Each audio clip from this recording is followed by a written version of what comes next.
in the little backyard again. And first of all, I apologize to anyone who gets triggered by creators holding mics while they speak. I do not have any means to mount this mic anywhere near me, so I'm going to be holding it.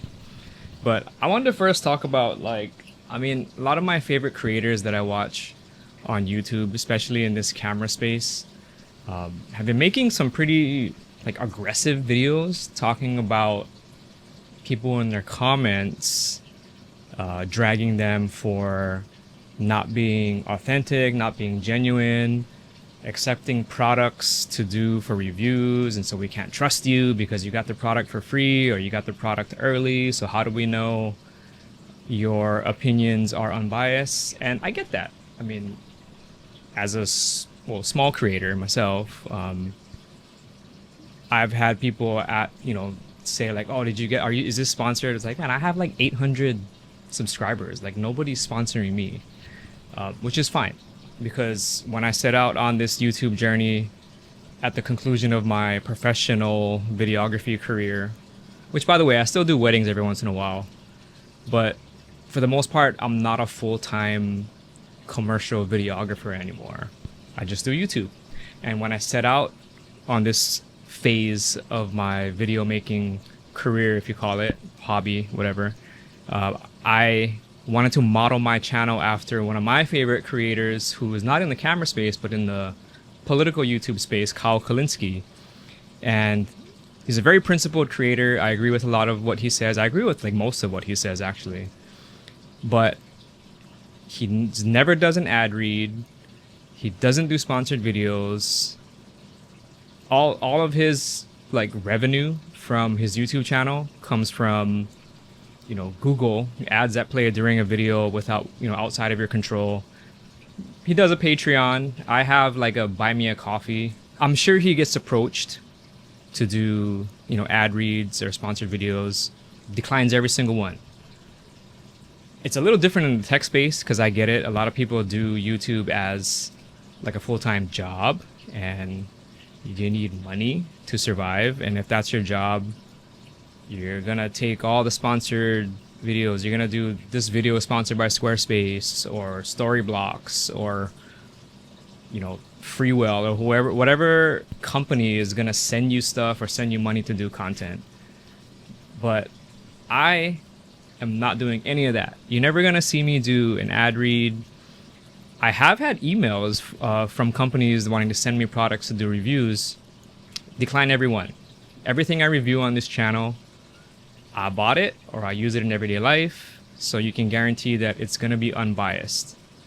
And I get it. There are people that accept products from companies and are capable of doing unbiased reviews. I'm not saying that everybody who accepts products to do reviews is biased, but it's a little easier to say that from my perspective when you bought it yourself, because I don't have nobody to answer to. Nobody gets to review my videos before I make them because why would they? I bought all this stuff myself. So all of that out of the way, I'm gonna talk about one of my favorite accessories for the Pocket series of cameras, like the Pocket 3, the Extra Muse, the Pocket 4 now. So this is my Tilta case for the Osmo Pocket 3, or right now the Extra Muse is in here because I don't have a Pocket 3. I sold the Pocket 3. I did pick up the Extra Muse. Don't ask me why I sold the Pocket 3 to buy the Extra Muse, but I did. That's what I have. I also have the Pocket 4 in my pocket. And I'm shooting this on the A6700, so let me go ahead and turn on Product Showcase so that when I do this, it focuses on what I'm trying to show you. Hang on. I'm such an idiot. So this is the A6700. It does not have Product Showcase. I used to have a ZV-1. I just assumed that the A6700 had Product Showcase. I've had this camera for over a year, and I guess I don't show products that much. But what I did was I turned off subject recognition, so I guess it's not gonna prioritize my face. So let me just test that real quick. So if I put this here, it should focus on the Extra Muse in the Tilta case instead of my face, even though my face is in frame, which I think it is. So that's good. Okay.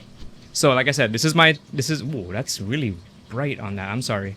I like this case because for one, it protects the Pocket 3 Extra Muse.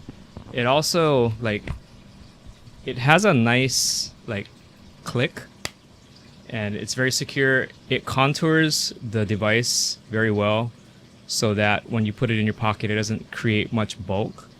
The other thing is that even with the case on, if you have to access the memory card, let me show you there, it doesn't block the memory card slot, so I like that. So let's put this down. I picked up the very same case, but for the Pocket 4. There it is. It's a little more bulbous on the top here, as you can see, because the Pocket 4 is bigger. But I'll show this again. So nice form-fitting case on the Pocket 4. Same deal that it doesn't block the memory card slot, which is nice when you want to pull the card out. And it also has that same clickiness that I like. I like that. It does come with a shoulder strap. I'm not going to use the shoulder strap. I'm not going to show you the shoulder strap because I don't think many people are going to be hanging this little thing from their shoulder. They're just going to stick it in their pocket or stick it in a little bag. But as you can see here, there you have it. Extra Muse, Pocket 4. Nice form-fitting cases there. So if you're going to get a case for your Pocket 4, I recommend this. So really, I just wanted an excuse to bring my camera out and shoot a video in this nice lighting. Show you my new favorite accessory for the Pocket 4 here. Add it to my collection of little pocket cameras. And also kind of explain where I'm coming from when it comes to creating videos and the principles that I have with creating and talking about products that I use.